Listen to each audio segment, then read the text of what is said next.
Expondremos ahora el esquema del tema 20 de la parte especial, estabilidad presupuestaria y sostenibilidad financiera, principios generales, objetivos de estabilidad presupuestaria, de deuda pública y techo de gasto para las corporaciones locales.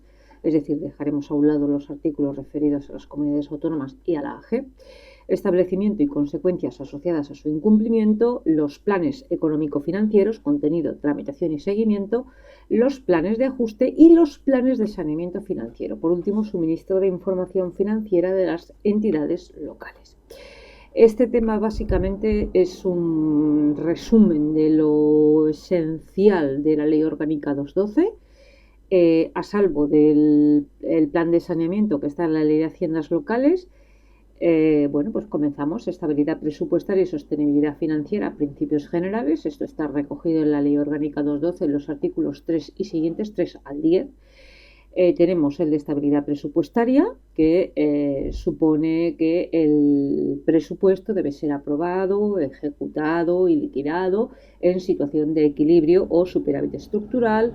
El principio de suficiencia financiera, que hace referencia a la capacidad para financiar compromisos de gastos presentes y futuros. El C es el de plurianualidad, viene a decirnos que debe marcarse la ejecución presupuestaria en un plano plurianual, aunque el presupuesto sea anual. El D es el de transparencia y este viene a decirnos que primero, que hay un deber de suministrar información y que esta información debe estar en un formato y con unas formulaciones o siguiendo unas normas y unas estructuras que deben ser claras de manera que puedan permitir la verificación de los datos. ¿Vale? Para eso está la IGAE, que da unas instrucciones en las que se dice cómo se deben presentar los datos para que sea posible su verificación, sean claros. El principio de eficiencia, que ya sabéis que a grosso modo y resumiéndolo, viene a ser la relación entre la prestación de un servicio público y el coste de este servicio público. El F, la responsabilidad, entendiendo que el Estado, la AG, no se hace responsable de los incumplimientos que pudieran llevar a cabo otras administraciones de carácter territorial. Y por último, el principio de lealtad institucional, que tiene la vertiente tanto de no inmiscuirse en competencias ajenas o en esfera de influencia ajena me refiero a otras administraciones públicas, como en un deber de cooperar o colaborar con otras administraciones públicas. Es decir, es por un lado una conducta de omisión, es decir, de no interferir, y por otro una conducta de acción, es decir, una obligación de facilitar. Y por último, la aplicación efectiva y la coordinación de los principios que están aquí recogidos y que los vemos en los artículos 11 y siguientes. Respecto del objetivo de estabilidad presupuestaria, deuda pública y techo de gasto para las entidades locales, el artículo 11 nos habla de la instrumentación del principio de estabilidad presupuestaria, que implica que el presupuesto debe ser aprobado de modo que aprobado y ejecutado de modo que está prohibido en su aprobación y ejecución incurrir en situación de déficit estructural. El artículo 12 nos habla de la regla de gasto, definiendo la regla de gasto o definiendo que se cumple la regla de gasto cuando el incremento del gasto que se produce en el ámbito de la AGE más las comunidades autónomas más las corporaciones locales no superan, es decir, son menores o igual a la tasa del crecimiento o del incremento del PIB a medio plazo del conjunto del Estado o, en su defecto, de los datos que facilite la Unión Europea concretamente para supuestos muy específicos. Esta es la regla de gasto. El incremento del gasto de las administraciones públicas no puede superar, tiene que ser menor o igual al incremento del PIB a medio plazo, que esto es un dato que se hace a través de unos cálculos, que esto lo realiza el Ministerio de Economía, Y esto te lo facilita el Ministerio de Economía para que tú calcules el techo, si se ha cumplido o no el techo de gasto en la entidad local, que esto se calcula en términos SEC, aunque actualmente está suspendido. De otro lado tenemos el artículo 13, que nos habla de la instrumentalización del principio de sostenibilidad financiera, y lo entiende el artículo 13 como de la siguiente manera. Digamos que el total de la deuda pública de la AGE, de la corporación local y de las comunidades autónomas y de las entidades locales no puede superar, debe ser menor o igual al 60% del PIB en términos nominales, distribuyéndose la AGE el 44%, las comunidades autónomas el 13% y las entidades locales el 3%.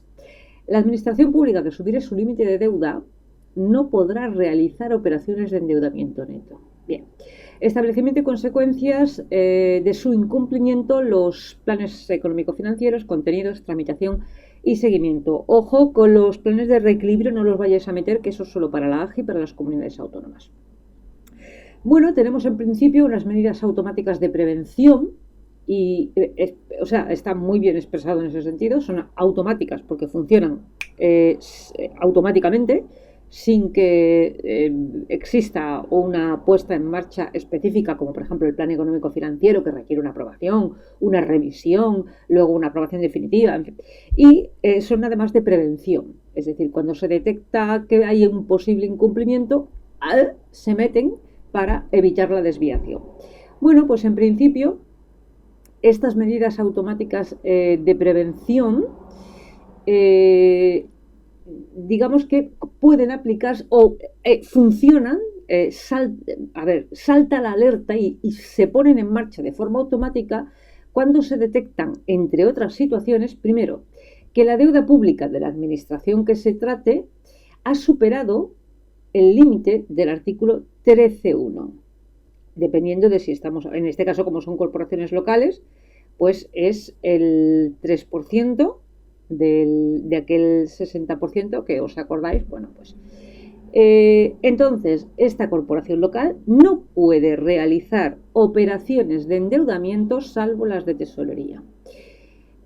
También otro de los supuestos que dan un riesgo y por lo tanto automáticamente hay una medida de prevención es cuando se produce un incumplimiento del periodo medio de pago a proveedores.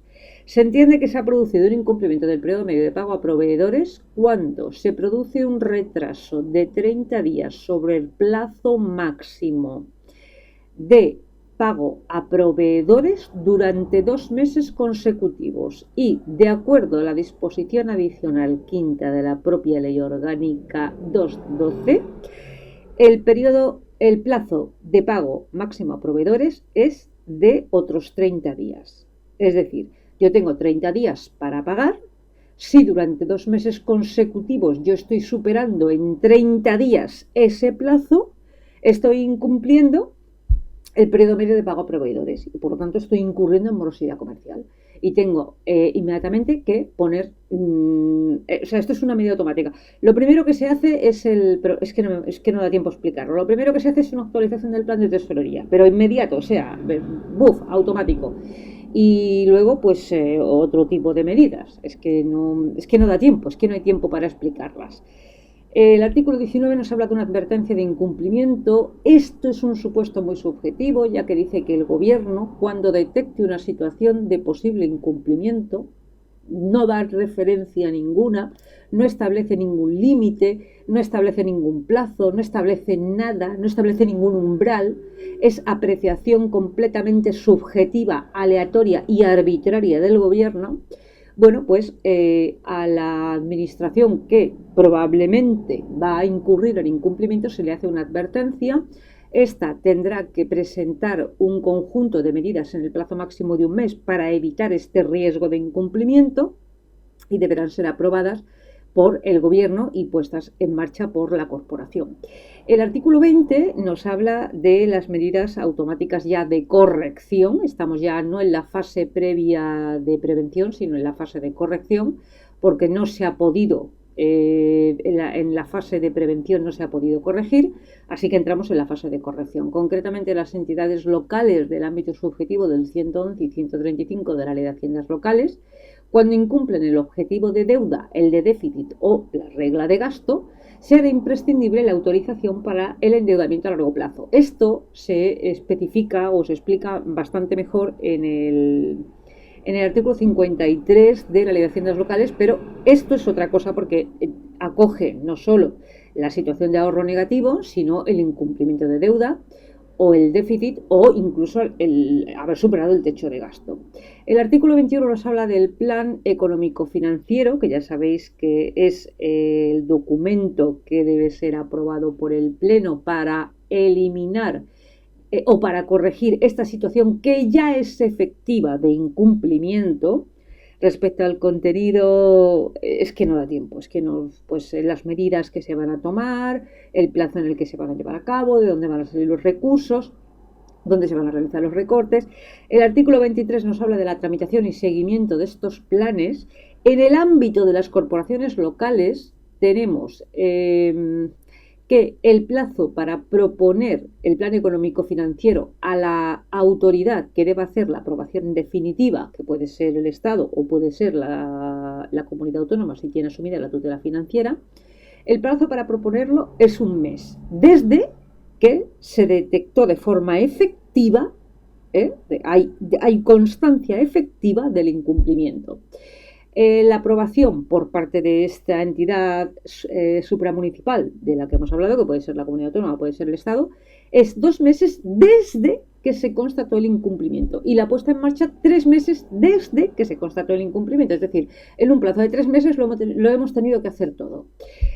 Concretamente para las entidades locales del 111, aquí he puesto 11 pero eso ha sido una errata, 111, 125, se requiere la aprobación previa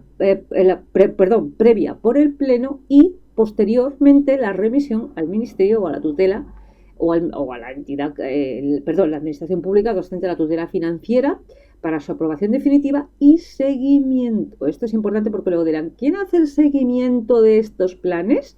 Pues aquí lo tenéis. Pues bien, el Ministerio, si es competencia del Ministerio o quien ostente la tutela financiera. Artículo 25. Medidas coercitivas.